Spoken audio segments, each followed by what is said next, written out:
This podcast is sponsored by Cocktail Collective, a strategic sales and marketing firm representing a highly curated portfolio of emerging beverage brands from non-alcoholic wine and spirits all over the world, such as Apolog Liquors, Kuro Distillery, Madre Mezcal, Norden Aquavie, Reinhold Distillery, Something and Nothing, and West 32 Soju.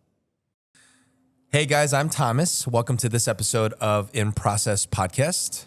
Hey guys, I'm Andy, and today's guest has been a finalist for the prestigious James Beard Award multiple times for Best Chef Great Lakes. He is the executive chef and owner of one of the most beloved and legendary restaurants here in Chicago.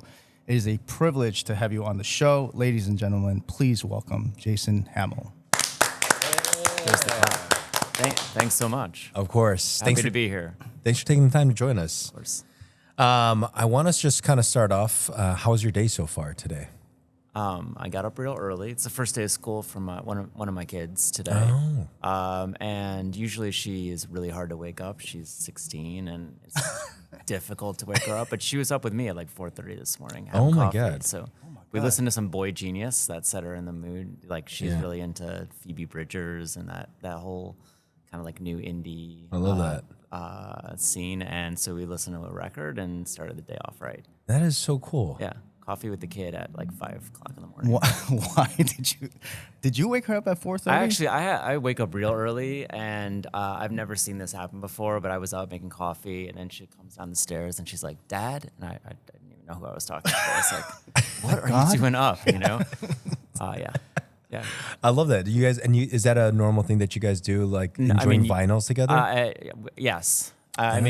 It's so a pretty cool. good thing. Yeah, she's good. She's a great person, really interesting person to be around. So I learn as much from her as probably a lot more from her than she would from me. So I love that, and I can tell that music is kind of a big part of your life. I guess so. I'm married to a musician, so my wife is a musician. There's music in the house, and she's making music and singing in the house, which is great. My daughter's a dancer more than a musician, but we really like to play records together.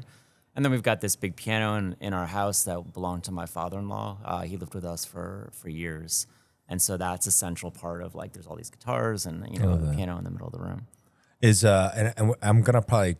We can come back to this later, but I noticed that there's a specific audio system that plays in Lula Cafe. And there is. How much is that you, or is that like your wife? I think that this is real emblematic of what Lula means to us. It looks cool and it's fun, but it's made by Ian from Specimen Audio. It's a local company. That's so cool. And he brought it to us early on, he was part of the community. He actually did an installation of those at the MCA years ago with Andrew Bird. And if anybody follows Andrew Bird, you'll see that he has these sometimes these giant horn speakers that he brings on stage with him. And Andrew lived in Logan Square in the early days of Lula and would come a lot. And he actually played violin at our wedding. That's so cool. It's like kind of, we're not, super close, but he was an, old friend of Lula. So like this way the friendships sort of intertwine and make a pattern of, connectivity is like really emblematic of Lula. So those speakers matter a lot to me, not just about how, they sound great. I never get to turn them up in the way that they really, when they were really loud, they sound amazing. Oh man. Tube amps, you need to crank them up, but we never get really to do that when people are in the restaurant. But, sometimes on days off, I turn up a little bit. I love that. One of your poor bartenders had to go through the painstaking process of trying to explain it to me because I was so fascinated by it at the bar. I was like, what exactly is that thing? And he was trying to explain, oh, this is an amplifier, but it's not just simple. It's also complicated. Lula is, you'll laugh, being restaurant guys. Like today, my chef's been with me for years and years, and today we had like a AC problem, of course, Right. And I was trying to explain to him like there's 7 or 8 AC units, systems in our restaurant because we kind of grew in like a tree grows through a sidewalk into that space. Same for the music system. There's that cool system in the bar. Then I had to figure out how to wire the other room. And it's just super complicated. I'm really the only one who knows where everything goes. I want to jump back really quick. I noticed that you and your family just recently took a trip to Maine. Oh yeah, I'm from the East Coast. Oh, okay. I'm from New Haven, Connecticut. My parents, my mom and my stepfather moved to Portland, Maine, as well as I have two sisters that live there and their families. So I was just there for a few days. Cool. Is that a the same place that you guys go? Is that an annual thing? Or? I mean, my parents are getting older. I want to visit them as much as possible, and get to spend time with them. So yeah, we go a couple times a year. And there's this place I posted about called Two Lights on Cape Elizabeth, which is nearby Portland. It's a lobster shack on the water, and like so one good. of the coolest things. I mean, the food is great. One of the coolest things is that there's these rocks on the water that are petrified in such a way that they really look like wood. There's just, and you could climb on them. And my son was like, just like parkouring or whatever you want to say, like in his head, jumping from rock to rock. Right. But it's just, there's this like thing there that you realize that you're sort of on the edge of of a continent. Yeah. Like Yeah. you really feel it there. I love that. Yeah. And the And food. then clam bellies, you know what I mean? Like clam bellies, lobster rolls, like that's the kind of stuff that I, like grew up don't- eating, and they don't have that here. They don't really. work out here. No, they don't We- work out. We tried putting clam bellies on a menu. And Come it on, just- really? No one knows what Yeah, that is. they're like, why are those clams so fat? Yeah. Chewy. Yeah, but I love I that. love them. Yeah, I think do that's the too. only I'm way with to you. eat I'm with you. fried Yeah. clams, Yeah.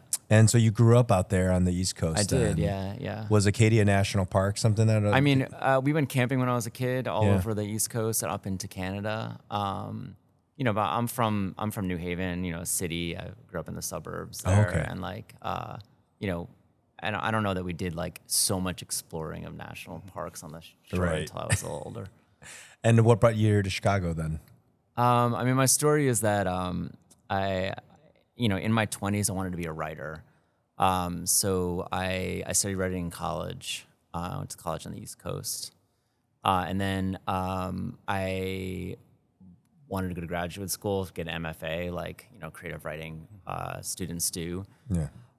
And I went to a school where the writing program was really sort of experimental, avant-garde, like edgy, and there weren't that many programs that I could have applied to that would have made sense for me to go to. And someone recommended that I study with David Foster Wallace, and at the time, this is in the early '90s, and Infinite Jest hadn't come out yet, so he wasn't like the superstar writer. I mean, he was hot shit. Yeah. But he was like, my daughter would say low key hot shit. You know what I mean? Like it wasn't like every magazine wasn't paying attention to him. He had a novel and a short story book out, book of short stories. So he was teaching at Illinois State University. So I applied there and got in. In the interim, I lived in Italy for the year. So I spent some time there, and then came back and drove out to Normal, Illinois. Oh wow. So I had never been west of New York City at that point, really. I mean, like maybe a little bit in Pennsylvania, but I drove out to Normal, and it was a little bit of a shock to my system. Yeah. I don't even know where that is. I only lasted 18 Cornfields. months there. Yeah, it's like it wasn't for me. But I studied with David, and I got a graduate degree there. And then the story that I've told many, many times, but I'll tell it here, is that when I was in Normal, I decided to move to Chicago, and I was dating this woman. Her name was Leah, and we moved to Chicago. We heard about Logan Square, like as from friends downstate. Like, oh, Logan Square is this place, you get a good apartment, and I got an apartment there, like sight unseen, and we moved up. And before we came up there, someone's like, "There's this coffee shop in Logan Square. You gotta check it out. It's called Logan Beach. It's really your scene." Like, I was really into like writing in coffee shops. I was 20 or whatever. And meeting people that way. And so I moved to Logan Square. And on the first day we moved in, tired. Decided to go to Logan Beach for a bite.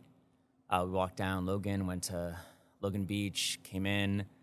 It's, quintessential 90s cafe scene, mismatched furniture, everybody's smoking. Like, there's a record player playing, and, posters all over the walls, like just the entire wall was posters of like, misconnections and, guitar lessons or like band posters. This is all pre-internet.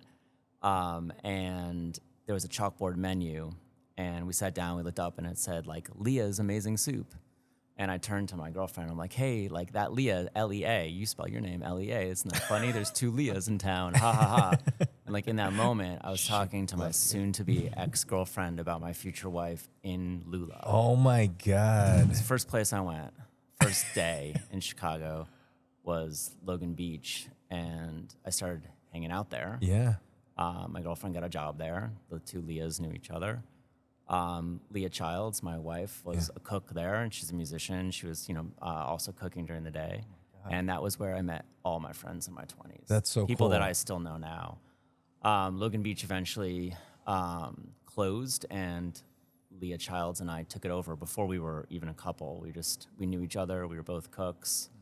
And that's how Lula started. That is so cool. Wow. I did not know that story, and that definitely makes the place a lot more special. I mean, it's an incredible journey that you've been on, and I feel like when we talk about the staple restaurants of Chicago, it's no question that Lula comes up. And now you've got a cookbook coming out. So that story's in the cookbook, by the way. If I love that. You want to hear it all written out. So how did the idea of this cookbook kind of like come to fruition? I mean, I've always wanted to be a writer. I wanted to be a writer before I was a chef. And I mean, the whole chef thing was kind of an accident, just fell toward me, or I fell into it. And so I had been talking to Phaidon as the publisher. I've been talking to them for several years. Before the pandemic. Yeah. Some cool things happened. Like I befriended Jeremy Fox, who's a Phaidon author. His book on vegetables is like one of the greatest cookbooks in the last 20 years for sure. And he suggested me to them, which was really generous of him. And I had been talking to them, and then this weird thing happened. You'll enjoy this story. Which is, so I'm standing there one day, and Magnus, like Favakin Magnus, came to Lula. And Jesus. I lost my shit, right? I'm like, that's Magnus. And of course, I'm the only one. I mean, I have almost 100 employees. The only one who knows who this guy is. And I'm like running around, freaking out. You know what I mean? And like to my staff, I think he just looked like another rocker that comes to Lula, But long hair and everything. And I met him. And he was with someone else that I, briefly met. I didn't really get introduced to closely. And they left. And the next day, the editor from Phaidon called me and was like, the publisher of Phaidon, who, Phaidon also does the Favakin book. And she was the one who was with him. So that's so cool. So another person from Phaidon. So now I had 2 people who were like going to bat for me. And so they were patient and waited out for me and waited for a global pandemic to happen and me to finally get my act together and spend time writing this. Yeah. So how much of this book is like kind of fulfilling that writers? I wrote every word. I spent a lot of time thinking about the language and both in the recipes and in the headers and the introduction. So it was greatly fulfilling. I wanted to, it makes me want to do more, and That's cool. It makes me want to find other avenues to express that way. Oh, that's awesome. That is awesome. And the book is going to be released on October 4th. October 4th. Yeah. Since we're on video, I actually have a copy with me. Oh my God, dude! See yes. what it looks like? Yes, 100%. Chef, I actually have a question about your cookbook. I was curious because you are a writer and when you speak, when you write, it's so poetic. Is this mostly recipes, or are there a lot of anecdotes and stories? It's kind a of ton of anecdotes and stories. I love and having it's like food mostly writing. that, yeah. Awesome. There's like recipes in there where the header like almost has nothing to do with what the recipe's about. Oh man, this is so beautiful. Thank you. I'm excited about it. So a local, someone I knew, a photographer from Chicago, but now lives in LA. Carolina Rodriguez did the photography. The design is a woman named Melanie Muse from Germany. It's really fun. Anyways, and I did not intend the whole Barbie pink thing, but it's totally on brand with 2023, right? Like it's like, yeah, hello Barbie. What are these numbers? Okay, so at Lula we date every everyday menu. Yeah. So ththose are dates of month and year of when the dish was created. So, we're 24 years old. God. So, I just went through and picked randomly. I love it.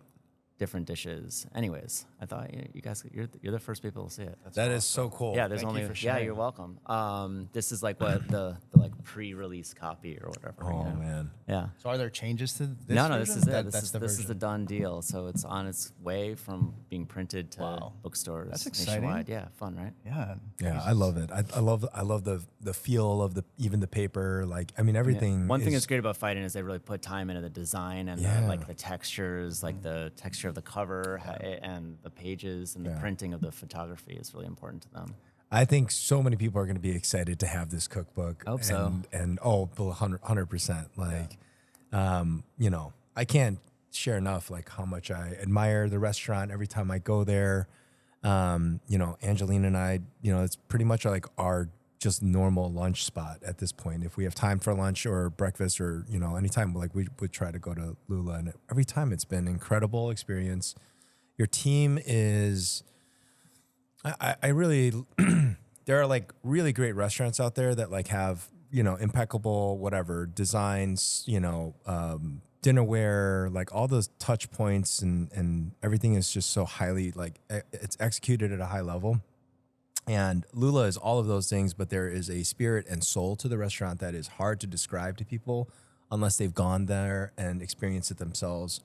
Your staff is amazing. I just went there and had lunch, and Ruth was working the bar, and she's so sweet. And she took just the sense of ownership. I immediately was just like, I can't put my finger on it. Is she a manager here? Is she a partner here? Like, She's brand new. I mean, she's not brand new, but this year she's new which to Lula. says everything about the people you guys choose to work with there and build on your team. And she said this funny thing to me because we were just like I can't remember exactly how the conversation went, but we were asking her about how long she's been there, and I think I was kind of poking. I'm like, oh, is she a manager or something? And she just goes like, I'm officially not like a real Lula member until like you've gone and you've left and then you've come back.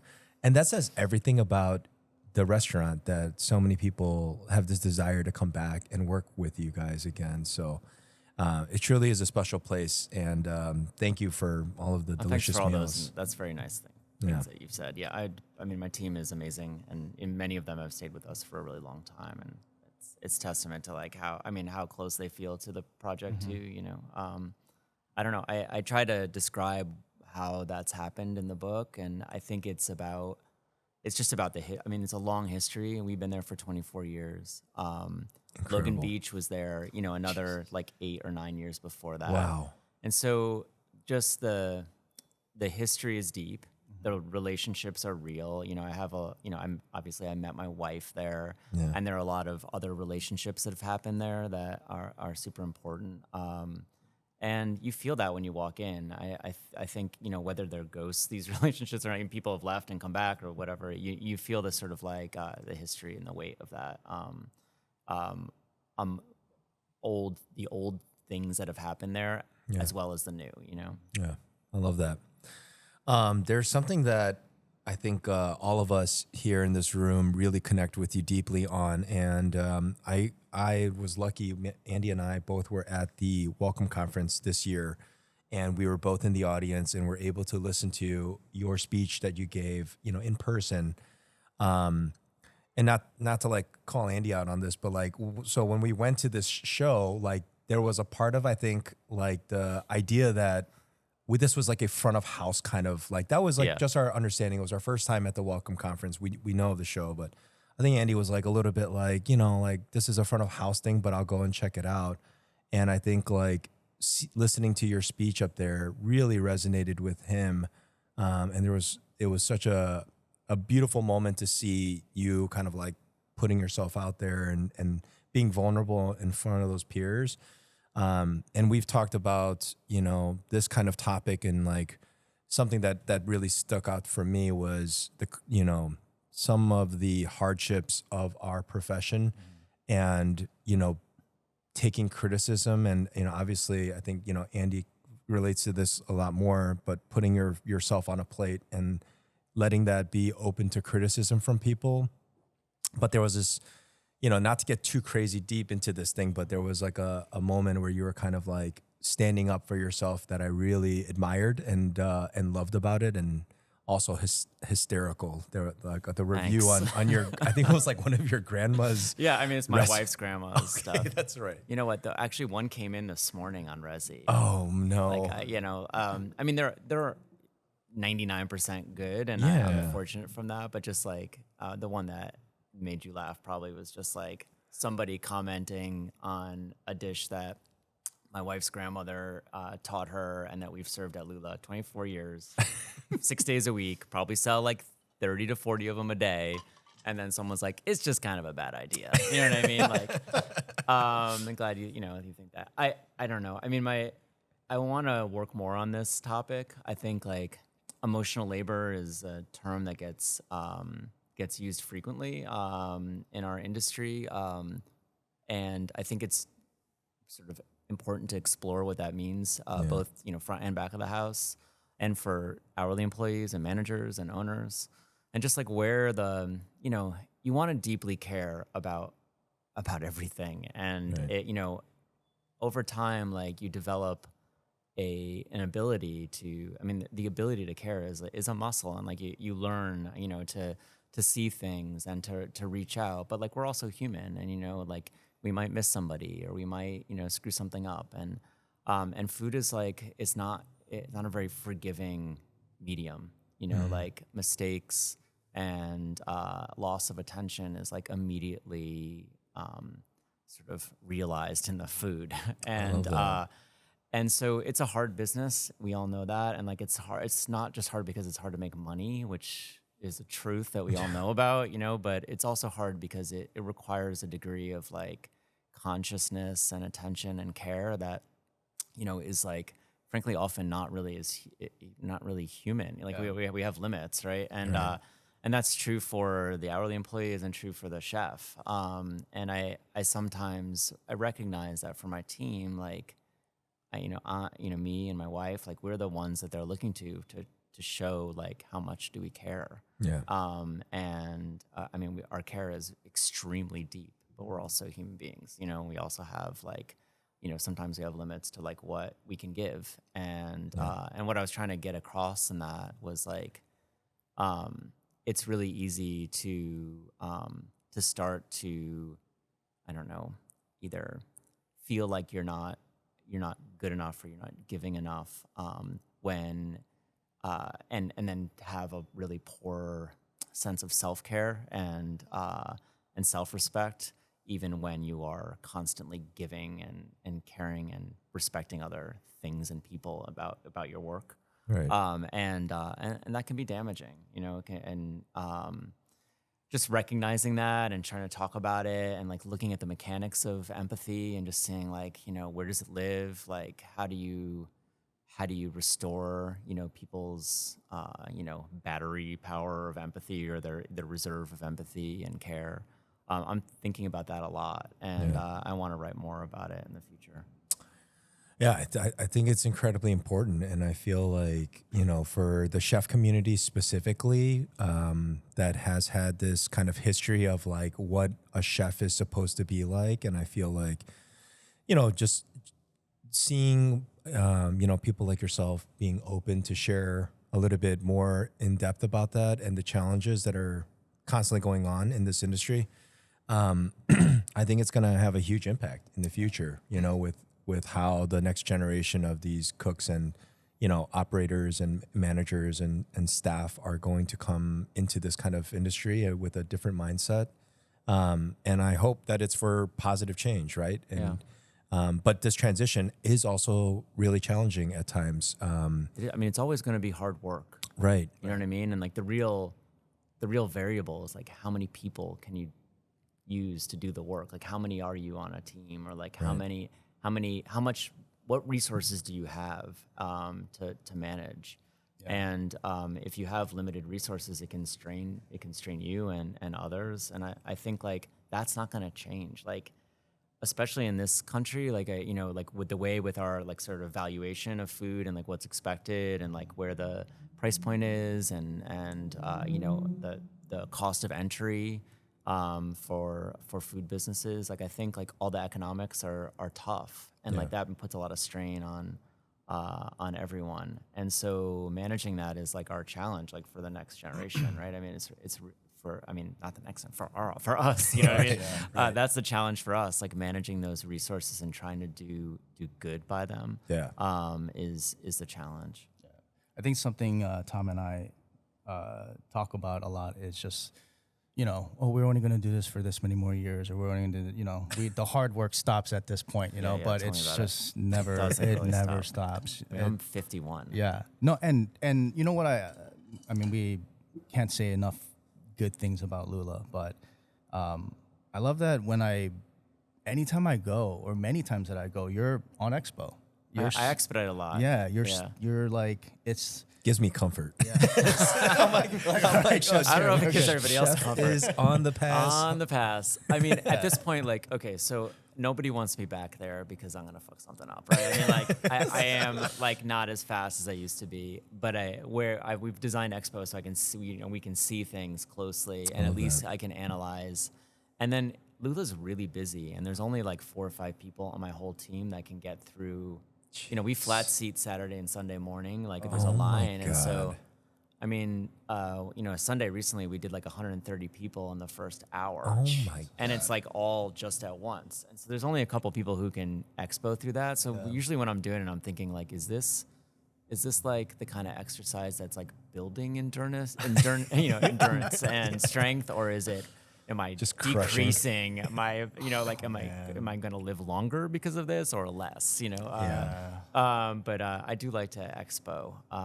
It puts me at the center and allows me to interact with everybody. And I am still there a lot. So I think that's showing up is like part of it, right? It's so inspiring because we're going to be embarking on our second Perilla soon. And it's just like, every day that I'm not here, I'm just it's like, tough. Yeah, I'm like, fuck, are they gonna send out? Is the kimchi gonna look like shit today? Like, It's tough. And like I have had other projects before. It's hard, and I don't know. I think obviously you trust your team, and it's not about that. It's just about like it's the kind of work where you feel like you want to touch it, you know what I mean? You want to be there for it, and so it's hard not to be. And there's so many like intricacies like that I see that 4 other cooks who are putting it up don't see, and just like you're the only one who knows how the audio that's how works. it is. Yeah, that's the same thing with the food. It's just like they just don't see those little details, and for me personally, it's just like if that's so important, if that's missed, that's the difference between, oh my God, this was great versus that was good, right? But I mean, your higher calling now is to teach them to see, right? You know what I mean? That's the hard. That's a hard. Yes. And that's why I'm constantly talking to sous chefs about that, because they, like if we have a service and like they might not notice something, or something slips by, and I'm like, hey, what about that? And they're like, damn, I didn't see that. And like, they're like, how do you see that? And like part of it, I think, is just, the gods being like, oh, the chef will walk in right when this sucks, you know what I mean? And see it right there. And that'll be like, rubbing salt in a wound. But really it's about having that like Terminator kind of, those eyes that are like scanning and like looking for things and being like that. Right. Yeah. But that's a muscle that you built over years, and motivated by you caring deeply. And that stuff can be taught, How do you get your team to care as much as you do? I mean, first you got to care yourself, right? And you got to express how you care. I think that's part of the challenge of like, you have to show up, right? And so expressing how you care, but also why. You know what I mean? Like, I care about this because, of this reason is important. Because too often people are like, this is how it's supposed to be, and you need to care.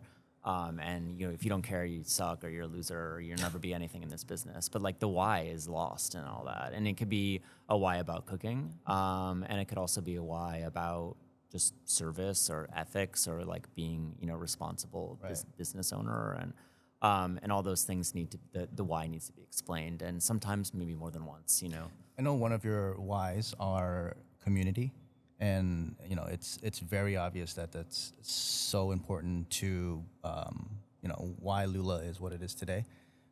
Where did that start? Where did that come from? Was that something you grew up with, or something you developed later in your 20s? I mean, I think it's definitely something that I grew up in a strong family unit, so I was fortunate enough to grow up being cared for, which is I recognize a great privilege. Yeah. That said, like when I moved here to Chicago and started going to Logan Beach and met all those people and started doing things like seeing their bands or like participating in their events and just being for them and making friends in my 20s, like I recognized like how important it was to be there for each other, and like it's your 20s, you go through some stuff together, and so there were some people went through some hard things. Yeah. And recognizing that was the first sort of like foundations of community for me. And then I realized that like in this industry, a lot of people come into Lula and into our community who just don't have the kind of resources that I did growing up. And that really means about like family connections and like someone to help you when you need help.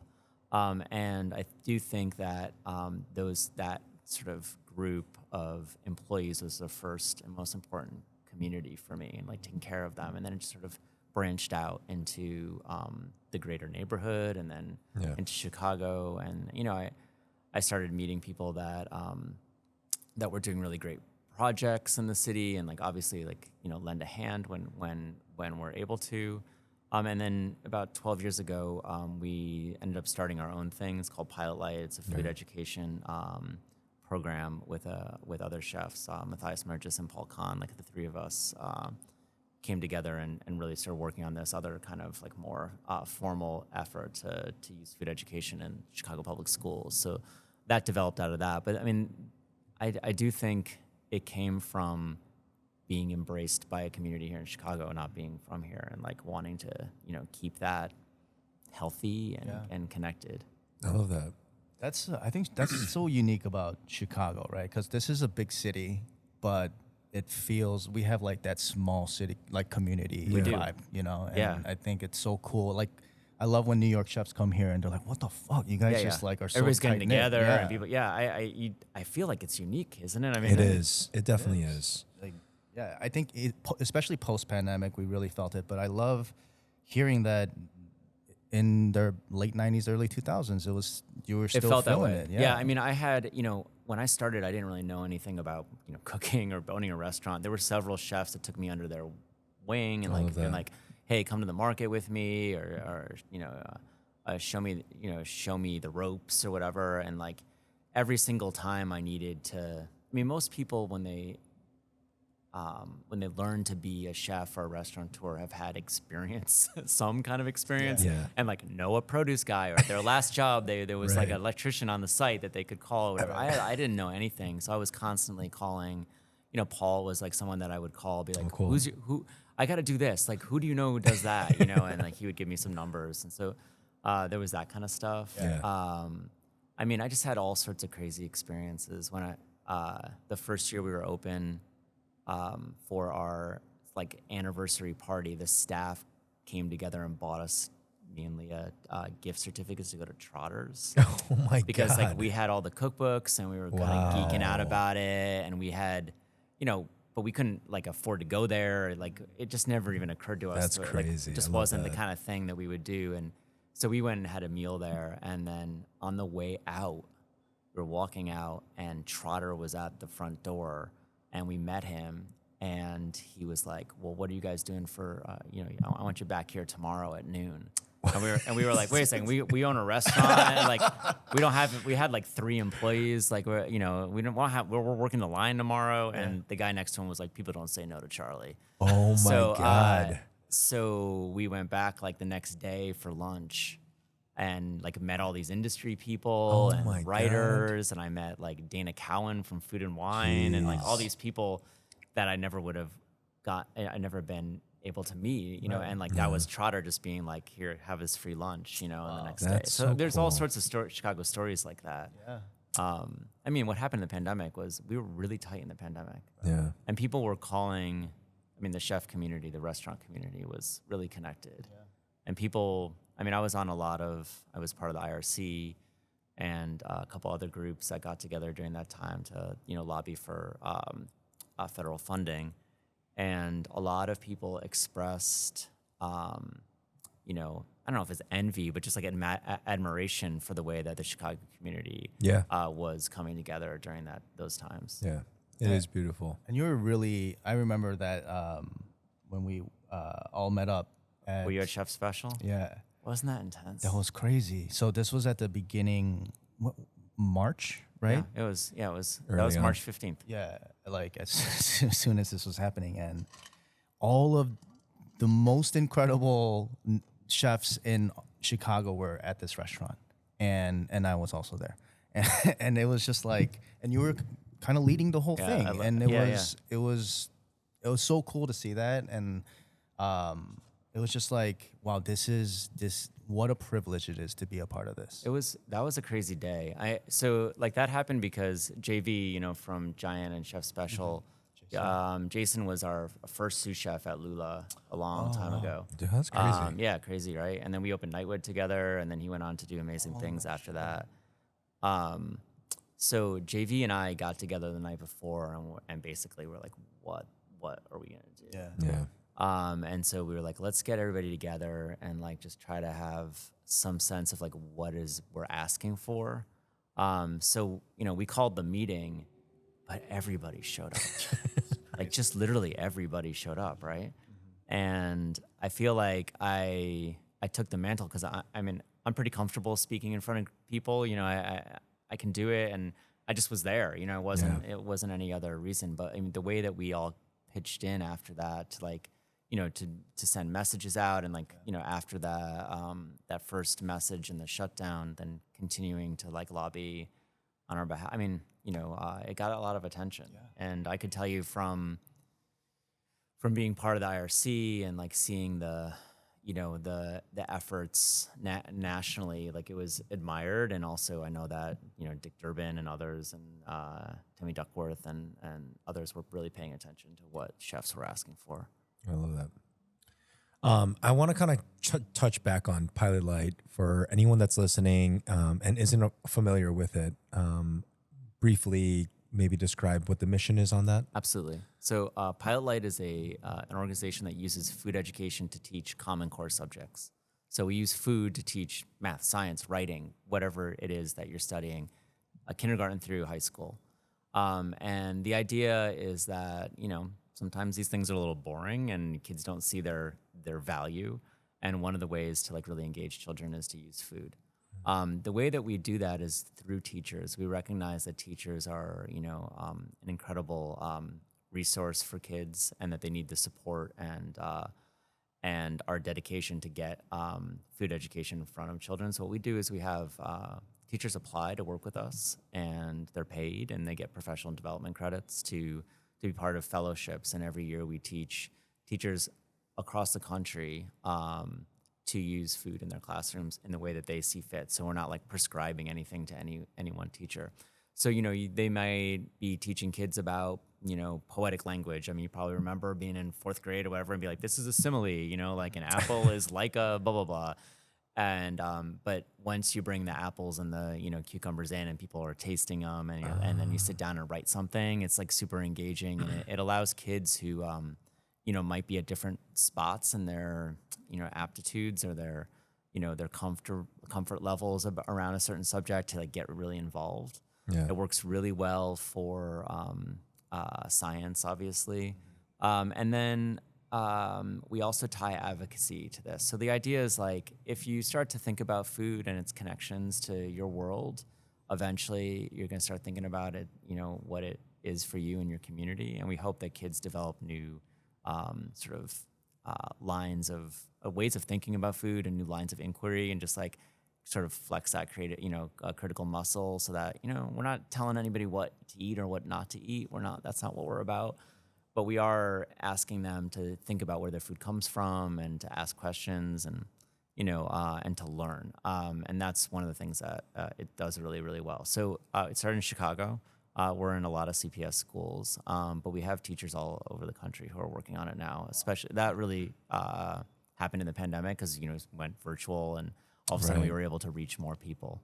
That is so cool. And as if operating a restaurant and being part of other restaurants, and I'm sure the other projects that you have going on top of managing a family, like to be a part of this organization, I don't think people understand the amount of work that it takes and time that you're putting away to set aside for, just this, which is, It's really enjoyable, and these days we have a big team, so which is great. We have a staff that's doing incredible work that I never would have imagined even getting the chance to do. They wrote education standards for food education that are being adopted by school districts in different places in the country. I mean, like that, and working with universities to do data research and I mean, it's crazy what they're up to. Yeah. So now I'm just sort of like holding on and watching everybody else, but it's fascinating. it sounds like it's gotten Nice and big and really successful. That is so cool. And if people wanted to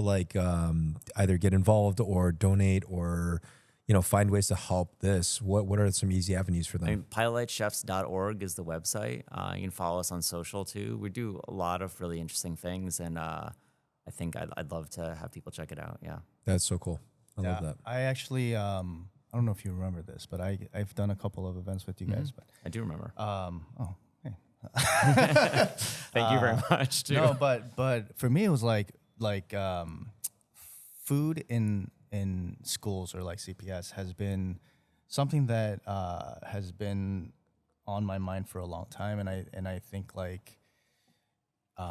nutrition and food education is just lacking. And when I found out about Pilot Lights, I was just like, this is exactly what we need. And I remember just like you're saying, like as soon as they start interacting with the food, the kids, they're just they light up. Yeah. And they get so excited and almost uncontrollably, they're just like they lose themselves in it. And that was such a brilliant and altruistic thing. I mean, like things do, they happen by accident. You know what I mean? Like we got together, and Matthias had had kids at a local school in the Irving Park neighborhood, and the principal was just cool about it. They're like, "Yeah, come in, do something." And so we were like, "Okay, what are we gonna do?" And so we connected with the teachers and like, "Well, what do you need help teaching?" And they were like, "Oh, I need help teaching X, Y, or Z." And we're like, "All right, we're gonna do this in that classroom." And we took the school over. Oh, that's so cool. Yeah, it was like a pop-up, and it had that kind of energy, and like all good things, like we just didn't set out to, make these big changes or announce ourselves. We just did something because we wanted to, I love that. It's just it was like the first step, right? And then to see where that one step that, a little bit of unknown, like we don't know exactly what we're doing, and now 12 years later, and look at what it's become. Like, because then you hire people that are like, I know what to do with this, and like they push it forward, and that's really exciting to see. That is so cool. Part of this this show is to really share with listeners, a lot of like the process and journey, and a big focus here is, getting people to really believe in the idea that it's not exactly the final destination, but it's the journey and process, to be mindful and to enjoy that part. With your incredible career so far, what are some things that you feel like are practices that really kind of keep you grounded in a foundation to keep doing more and more? I'm working on that. Like I said in my welcome conference thing, I'm just figuring this out. Like, and it's 24 years in. I am really trying to focus on a couple of things right now. I mean, eating is one of them. I don't know about you, but I don't think I eat that great. Like, I don't eat junk, but like I eat a lot at different times randomly and without intention. there's this part in my cookbook that I talk about this. I've had this recurring dream where like I'm asleep, I'm dreaming, so it's weird. You'll enjoy this, but I walk into this dining hall that's like at a Game of Thrones. You know what I mean? This like long regal table and chandeliers, and it's like dark. And there's one chair at the end, and I sit in it, and that's, I'm about to be served by, I don't know who, but all of a sudden all these like servers, in fine clothes carrying silver, platters come out, and there's like 40 or 60 of them, and they all put these plates down and at the same time take the tops off, and on the platters are like a half a bite of this sauce that I was tasting at 11:30, and one slice of beef that we were testing for this other dish, and a bun that we're gonna put on brunch, and like a whole French toast because that's next week's special, and like the new pastry that's gonna go on the menu tomorrow, and like 3 scoops of ice cream because we're testing these out, and then family meal, and then like all these just random things that I tasted throughout the day. You know what I mean? And like. And I realized that just like that's the kind of eating that I do, and I don't know if that's how it is with you. It's just like like this morning already, like somebody came with like a new egg sandwich from brunch, and then like family meal was there, and I was, it's just a lot of random food. Right. And I think the older you get, like the more your body is like, oh, what are you doing to me right now? So like, there's that. Exercise is important to me, like, and then focusing on sleep. So those are like things that I think that. If you want to get post 50 in the business and be able to still like stand and, and do your job, I do think like caring for your body is really like a top priority. And then it's constantly like, I mean, everybody is just like, how do you destroy the ego? You know what I mean? Like, what is that process?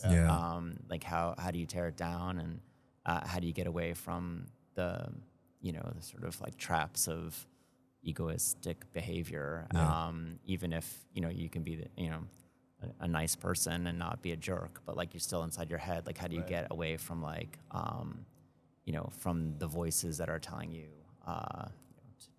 you want to do this, or you want to have this recognition or whatever, and like it's really working on that, like been doing that for years, and that's a long-term struggle I think all humans are faced with. Yeah, I just, there's something about what you said that's both comforting and scary. The fact that it's it like go away. It's like, you're like, oh, I'm still working on it, and Lula's been around 24 years, and I look at but you. That's the process, right? That's what you're saying. Like, there's no end result. It is. But I think like Andy and I are just like, at some point, this is you gotta get a little easier. But no, I think it's just like it's your level of tolerance, and it's like accepting the hard work and knowing that. And I had this conversation the other day where it's anything worth doing or anything great is going to be difficult to achieve.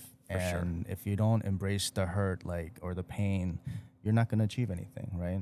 And I think that's like why it becomes more tolerable over time. Yeah. I mean, I hope you have close friends that you can just complain about the restaurant life too, because that's important. You know what I mean? So that said, I love my restaurant. I love what it's given me in my life. Yeah. And I recognize that I would not be here talking to you. I mean, I'm here talking to you guys. This is a gift. I'm thankful for it. Yeah. A couple of weeks ago, I went to Switzerland with Matthias and Paul for a highlight thing. I mean, where would I never would have been in that place in my life, ever. Maybe I would have been somewhere else beautiful, but that was really special. I have 2 children. I would never have met Leah. I wouldn't have this opportunity. It's a gift. And I never set out to get it. It was some, benevolent, person decided that this was going to happen to me. And it's been, it's sucky. And, we've had a lot of, you have hard things. Yeah. And it's super stressy. And sometimes I'm like, I just would love to not have the stress of this, and maybe that will happen someday. But right now, I still believe in the power of food and hospitality and what it's done in my life. I'm really love doing it. You know?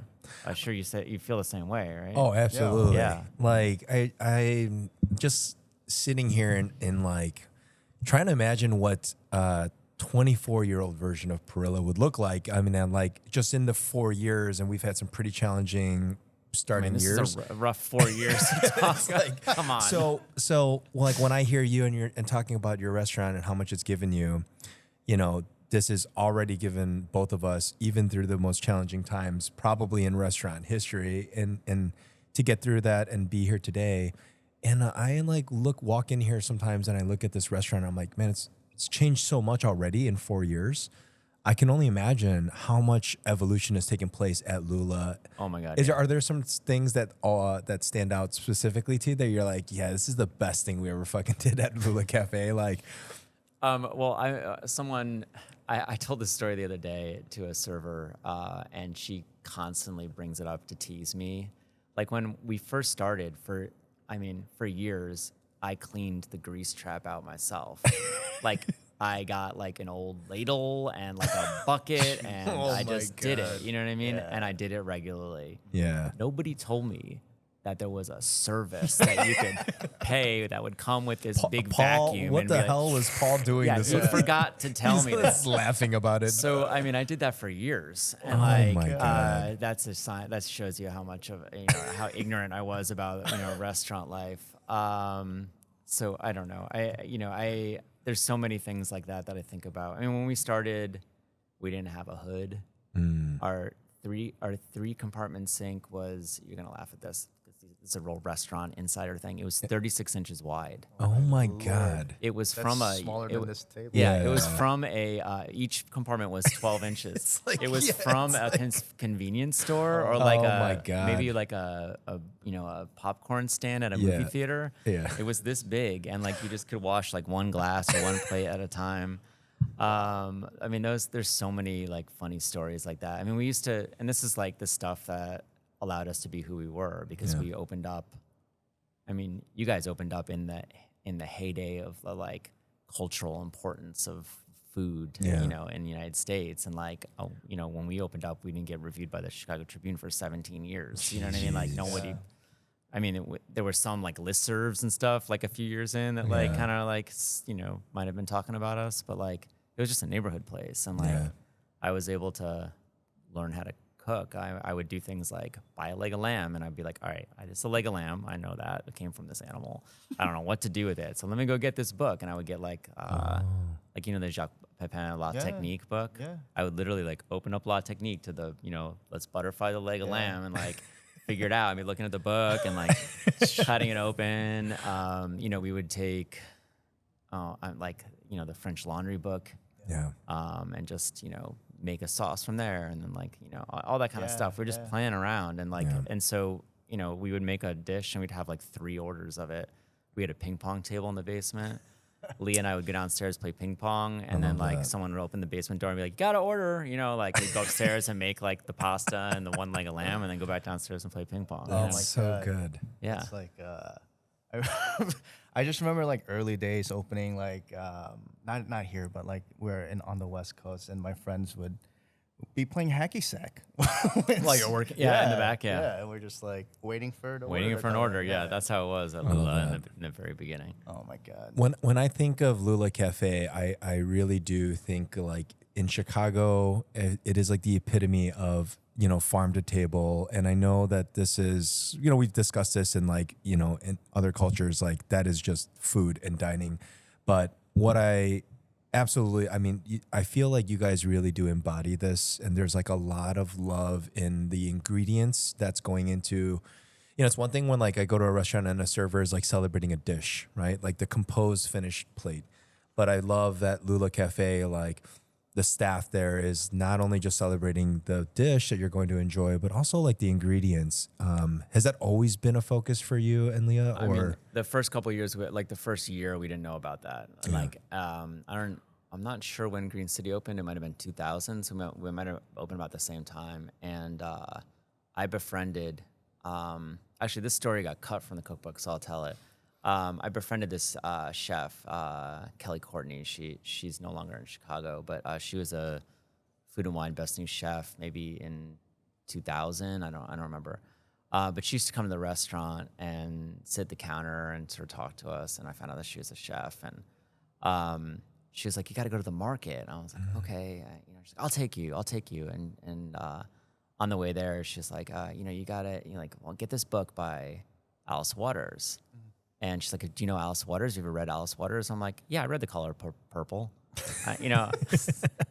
She's like, "Not Walker, Waters." And I'm like, "No, I have no idea who that is." You know what I mean? And so I went out and got all the Alice Waters books and read all those. And the thing that for me as like someone who's like into storytelling and narrative, it's like the depth of the connection.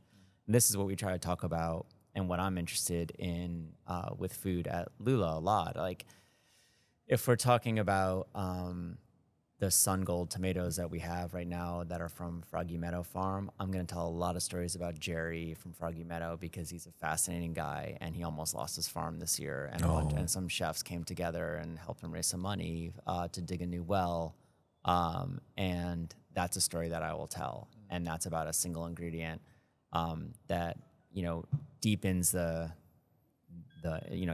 server's appreciation for that ingredient in a way that I think you're kind of describing. Or like we have baby corn on the menu that we get from Tracy from Three Sisters Farm, and like Tracy is a chef, a former chef herself, and does amazing work at Three Sisters. And just talking about who the person is behind the food is like way more interesting than just the baby corn is cute and fascinating, but like when you know the person and like the struggles they've been through and who they are and why they're doing what they're doing, it's that's what kind of matters to me. I love that. Yeah, and like to be honest, like not to be a downer, but I'm a little worried about the farming community in Illinois right now and just around the area because one of my favorite farms, Green Acres, closed in the pandemic.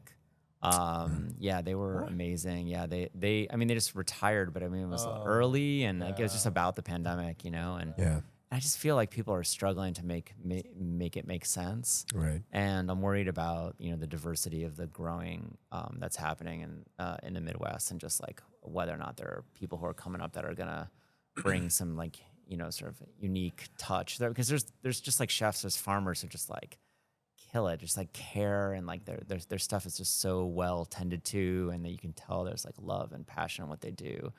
And I just hope that there's some new people to discover in the next couple of years. I love that you bring this up.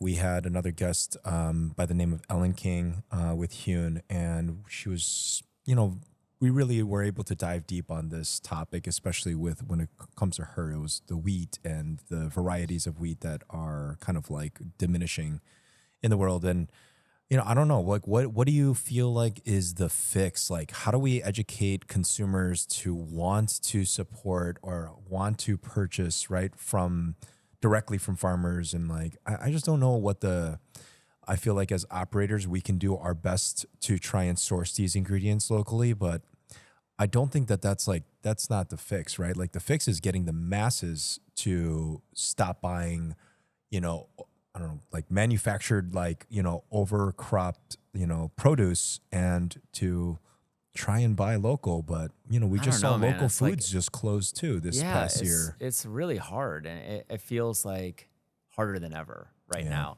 And also, there's, earthquakes and, hurricanes coming at the same day for California. Right. And like, we've had some weather here that's been tough. Like it's, I don't know. It's like, it seems like rough times out there, right? Just like the world seems a little bit more. My staff just showed me a countdown yesterday and I was like, is this the end of times? The doomsday count. Are you guys, no one else aware? I just heard this and I guess it's posted on New York City somewhere.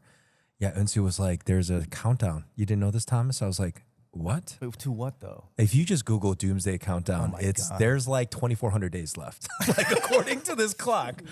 And like everyone's sitting in pre-shift, grabbing food. And I'm just like, no one else cares that we have 2,400 days left.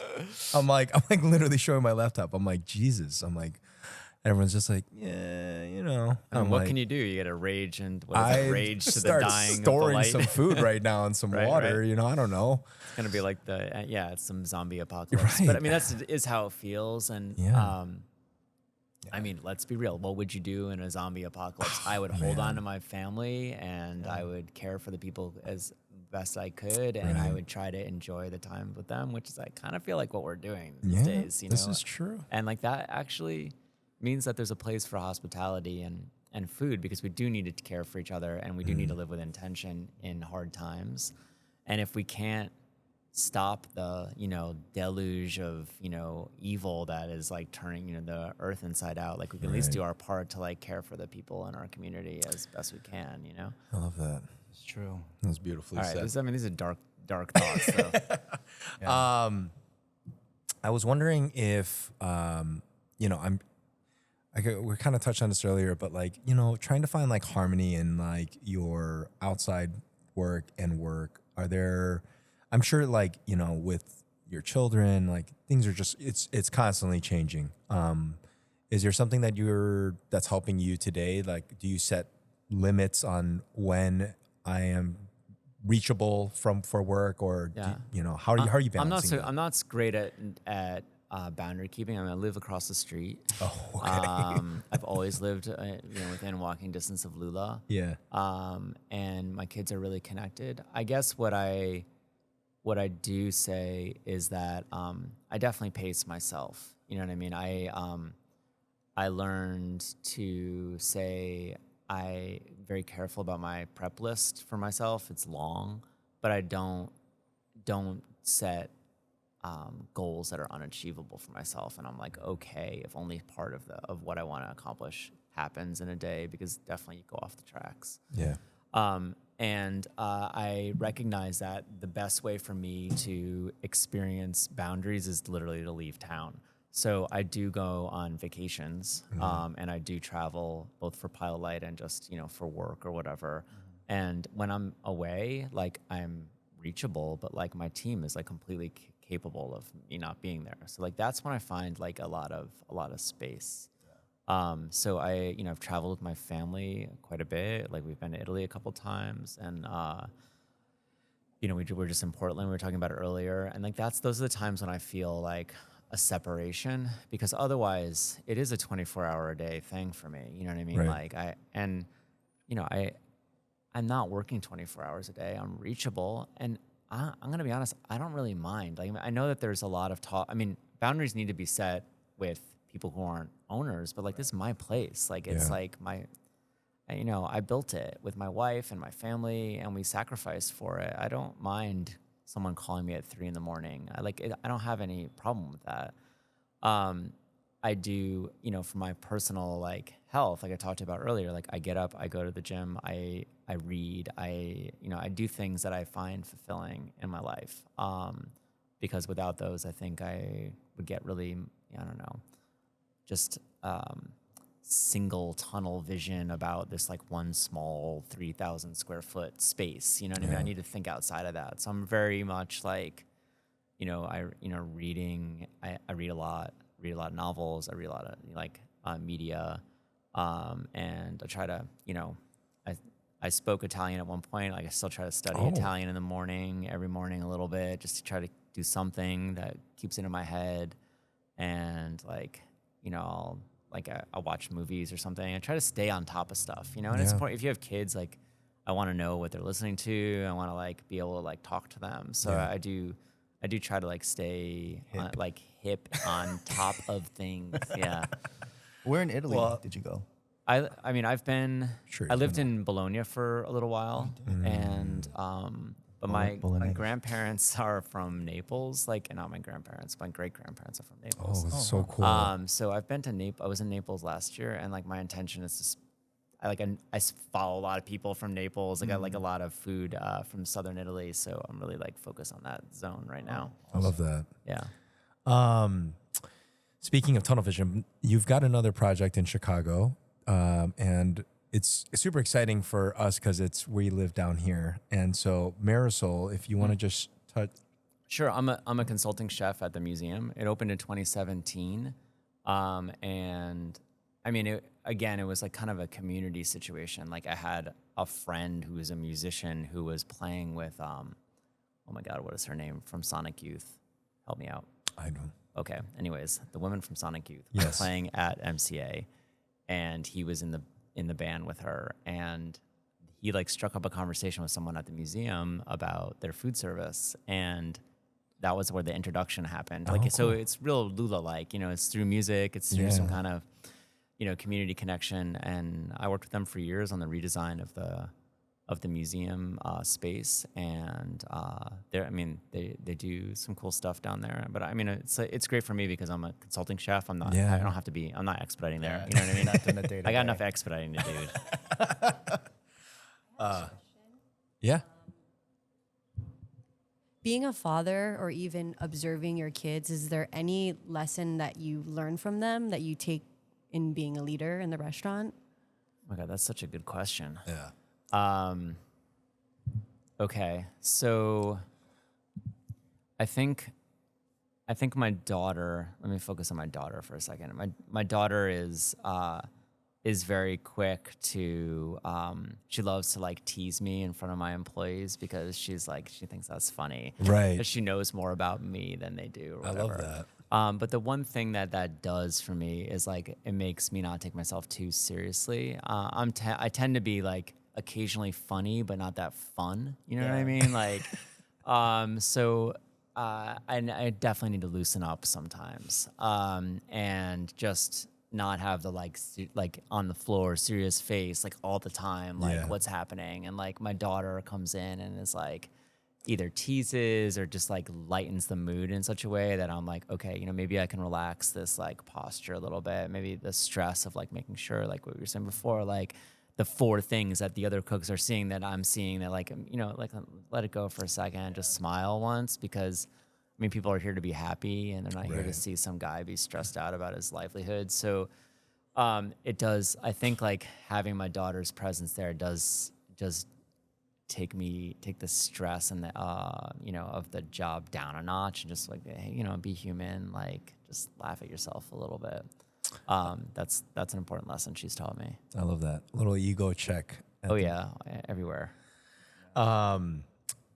Do you and the family go out and eat a lot here in Chicago? Do you guys have some spots that are some go-tos? I mean, we do. I mean, we had a killer meal right there, not that long. It was a couple months ago, but like that, they bring that up all the time. They want to come back. We do. Let's see. I should have been more prepared for this question than I am. There's definitely some Italian stuff that we do because my kids have been in Italy a bunch of times, and like we'll go to Spaccanapoli or we'll go to Monteverde. For sure, they like doing those kinds of things. Pizza. I have kids, so pizza's a regular thing for us, and still is for me. Still is. And Middlebrow. We like to go to Lula. I mean, Lula alum stuff is really also an amazing experience for them. Yeah. I think like. A side note, we just went to Quanto Basta in Portland, Maine, which is a pizza restaurant. Speaking of pizza, that's run by a former Lula pastry chef. That's so cool. She'd only been open for like 3 weeks, and it's awesome for my kids to see like other people doing creative work outside that used to work at Lula. Yeah. So Pete and Polly from Middlebrow, like Polly was a manager at Lula, and my kids knew her from them, and and see like what Middlebrow is over there is pretty special to them. So we do those kinds of things. My wife is Greek, so they're Greek restaurants are part not just of like going out to eat, but of like weddings and funerals and baptisms and those kind of things. Yeah. So we do that kind of stuff as well. And Andros right around the corner is a killer restaurant. That's right. Yeah. Yeah, Logan has just changed so much in front of, like, I can only imagine since 1999 and seeing what it's become. I mean, even when I was living nearby, it's changed even just the last 2 years. Like, it is. Yeah.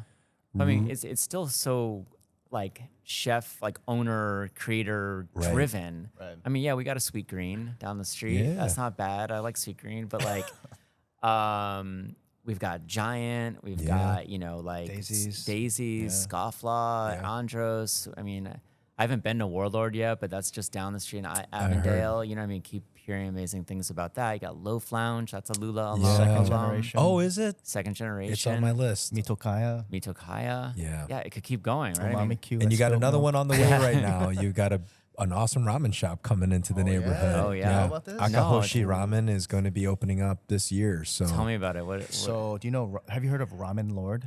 yes, I've heard of Ramen Lord. He's the Lord of Ramen. Yeah, he's the Lord. But he has this insane following, and anytime he's been doing pop-ups. How many years now?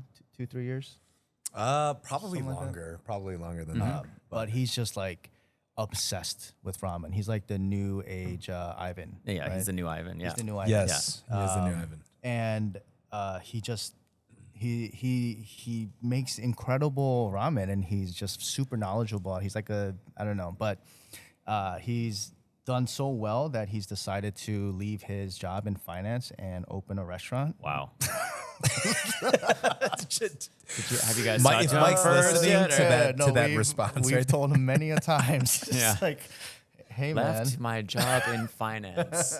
I think you might have learned something in that world of finance. Yeah. yeah. Anyways, but yeah, no, making money's not enough. Yeah. right. Yeah. So, so he's got a spot in he's Logan got a Square? spot right He's- across from Spilt Milk. oh yeah. Yeah, right and- across from Pretty Cool Ice Cream. Yeah. it's Pretty cool. like going to be right there. So Nice. It's exciting. Yeah, I mean, but Logan Square is like the land of independent operators, which Yeah. I think is Yeah, is something that I feel like I'm very proud to be a part of. it's you know? so cool. I love Logan Square. Oh, I gotta mention this. That we are like doing this. Like part of like being in downtown Chicago, we get a lot of guests that are tourists here, and just like one of the things that we're always kind of like emphasizing is when we're talking to our guests here, if they're visiting from out of town, like Logan is probably the first thing that comes up. It's like just Andy and I both being from Chicago and understanding like how rich that community is of like what you're talking about, creators, creatives, and just, independent operators. And so it's really been like a mission of ours to like share this with people and thank you. and let people know to like get outside the downtown area. And it goes without saying that, we're always mentioning, Lula Cafe to people, and we're always appreciate it. mentioning that neighborhood. And because I think you're such a big part of that. And it's just so cool to like have that confidence in like telling people like you're gonna find incredible food, lunch, breakfast, dinner, cocktail bars, like everything that you need over there. Like it's its own little special place of Chicago. And I feel like it hopefully the recognition continues to grow and grow for even travelers here in this city. Yeah, I hope so. I mean, it's a great location right on the blue line and everything. Right. Why? Can I ask you guys?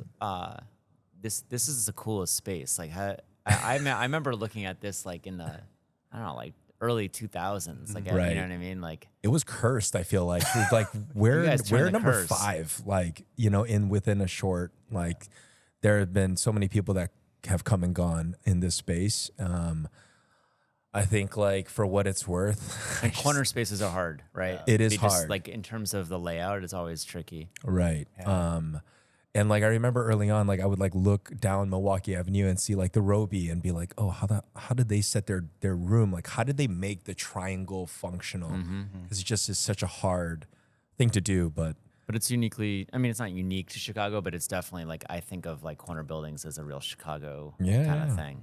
I guess we get New Yorkers that come here and they New York walk feels- yeah. they like walk into up to the restaurant and they're like, this takes me back to Brooklyn back in Yeah. the day. Yeah. They're like, this is what it used to be, like warehouse, Yeah. and then a restaurant just tucked in between.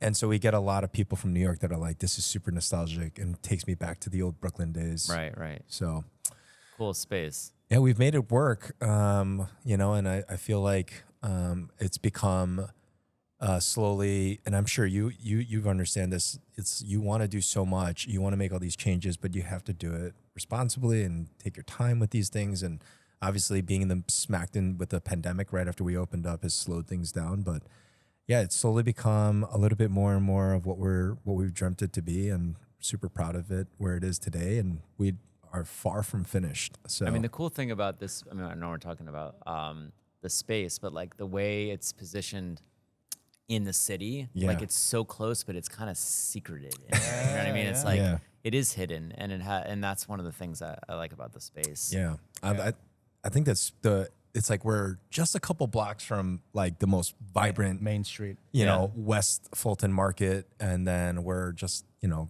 just a little bit removed from River North, where, you know, is probably the biggest as far as tourism goes. Right.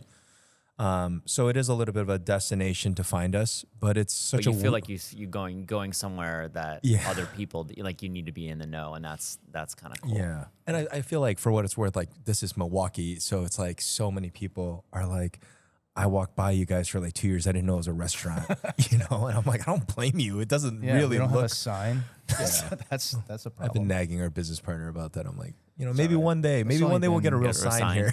It's only been 4 years, so whatever. We want to go into some closing questions that maybe you can shed a little light on with the, you know, locals here in Chicago on places, whether it's something that I guess we'll start with the first one here. Something that you've recently consumed that you find really inspiring, and this could be a book, show, or speech. Obviously, Movie, outside of the ones whatever. that you've given, which are incredible. I do find books really inspiring, and especially, I mean, I tend to read like late at night or in the morning, and you know, I read a lot, and sometimes I'll forget what exactly you know, like I'll have to like bring up my app and be like, okay, what books did I read recently that are really amazing. But there's a book called Trust by Hernan Diaz that came out last year. It's a novel. And it's about, I mean, it's going to sound boring, but it's about like the 20s and the stock crash and stuff like that. But it's really a story about how men sort of wrote over the history of this woman who was this brilliant mathematician behind what was happening in this one person's story. And the structure of that book was really just like incredibly well done, and it was a moving book. And so I really recommend Trust. It was beautiful. So that's something that, you know. I love that. And then, you know, I know we've kind of touched on this before, and you've been sharing a lot here, but if there was something that stands out for you, that during your journey and process, that you could share some advice with your younger self, and it doesn't necessarily need to be like in the kitchen or, you know, as an operator, but just in general, if you had some advice to share to your younger self, what would that be? I mean, as an operator, I mean, I know you said I could take the route out of this, but as an operator, I'd be like, you need to know every dollar you spend. And like, I think a lot of people in the beginning aren't good at that. It took me a long time before we do weekly P&Ls. Like this morning, I had the P&L from this last, 7-day period.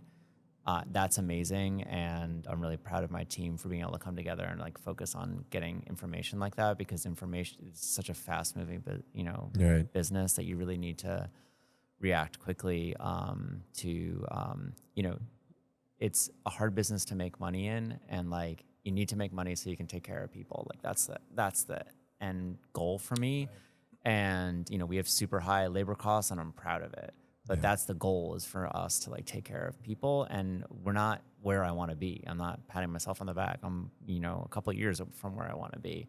But I think it's important to know where your money is in the beginning. I feel like I was just so crazy trying to figure out how to run a restaurant and like learn to cook, and like, it's also fun. I was 27 and we're kind of partying a lot. You know what I mean? It was like a lot of like we're drinking at work and stuff like that. Work hard, play hard. Those days are gone. But in terms personally, I think like making sure that one thing I would say is like making sure that you are really responsive to your loved ones. And by that, I mean like we learn to do callbacks in the kitchen and how important it is to call back. And I can't tell you how many times I've berated, definitely not, but I'm like, you need to call back because that's how I know you hear me. You know what I mean? And just like really try to drill that, that the importance of the call is it's void if there's no response, right? That is important in your personal life. And like there are times when, family members and my wife and my kids and stuff, have reached out and I've failed to call back. And I feel like that's a lesson that I learned as I get older. Like, it's really important to be like, heard, I got this. You know what I mean? Yeah. And like, not just like assume that they know that you heard them or that you're going to take care of the thing that they need taken care of. Like, you do need in your personal life to have the same kind of rules about calling back and just being like, both streets of the communication are engaged, both sides. Yeah, that's awesome. We've got a little beverage for you to take home with you today.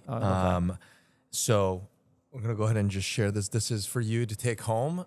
This does have some alcohol in there. So I told you in my email that I have to expo tonight. So like, I'm not gonna drink all day. And then, it'll only be worse. This cocktail that we've got here is from our sponsor Cookbook Collective and Norden Aquavie. The drink is called Summer Solstice, which is interestingly named after the wife of the husband-wife duo from Michigan, who is behind Norden Aquavie, and they are from just north of here in Michigan, and they practice farm to bottle in their production. And this is a beautiful Nordic spirit called Aquavie. We feature it here at Perilla, and we absolutely love it. Awesome. I'm excited to try it tonight after service. If anybody wants to try this drink and would like to make it themselves and enjoy it with Jason, you've got 3/4 ounce of Norden's Strawberry Rhubarb Aquavie, 3/4 ounce of Leatherby's Summer Release, which is a peach and basil gin, and then 1/2 ounce of Apolog Aronia Berry, 1/2 ounce of lemon juice, and 1/4 ounce of Demerara syrup. So Leatherby, former Lula. Oh, that's so cool. They were, when we opened here, Leatherby was our only gin that we had here. Yeah. Yeah. Brett was a bartender when he started the company. That is so cool. Long-time bartender at Lula. Yeah. Wow. I mean, just to like touch on that, because it's like not only the success that you guys have had at this restaurant, but also the impact you've made on this industry and the community here is quite incredible. So I'm really proud of the people who've gone on to, we mentioned Loaf Lounge, like those guys, and like and Middlebrow and JV at Giant, and I'm really proud to be, at least a home for those people for some years while they. And then there's also other people who've done really amazing stuff that's not food related that I'm super excited about. Yeah. Still artists and musicians and filmmakers, etc. I love that. As far as where people can find you, well, let's start with the book first. So, cool. Where can people grab this? Where do you want people to grab this book? Let's not put the big easy thing out there. Yeah, the easy thing is out there. It starts with an A. Yes. Everybody knows what it is. We don't need to do that. But you can go. How can they support you directly for this? Okay. Well, Phaidon is the publisher, so Phaidon has a great website. You can purchase the book directly from Phaidon. That's Phaidon. And there's also a link to that on the lulacafe.com website. Okay. I started my own website. There's a jasonhammel.com website that has a link for the cookbook to people to buy it. It's pre-sale right now. But the other recommendation I have for Chicago people is City Lit in Logan Square, indie bookstore. And if you get it there, they're going to have signed copies too. So that's a big shout out to the folks at City Lit. Can they come to the restaurant and buy it? Yeah, when it'll be available in October. Right. We'll have it for sale there too. Because that's the best. The best option is to go and get yourself some delicious food, and then pick up the book. And you can go next door to City Lit too. Yeah, and for sure. See that over there. As far as social media or anything else you've got going on, Jason Hammel on social media and Lula is a good follow, please. Cool. Lula Cafe. Yeah, Lula Cafe. Awesome. Wanted to close with this. So at the Welcome Conference, you also closed with this beautiful mantra, and it just really resonated with me. I thought it was such a beautiful thing to close with, and we wanted to share it with our community as well, if you would allow. And it was, may you be happy, may you be healthy, and may you be free of pain. So, Jason Hammel, thank you so much Thanks for being saying with that us. back Ladies to and me. gentlemen, Appreciate Jason it. Hammel. Appreciate it.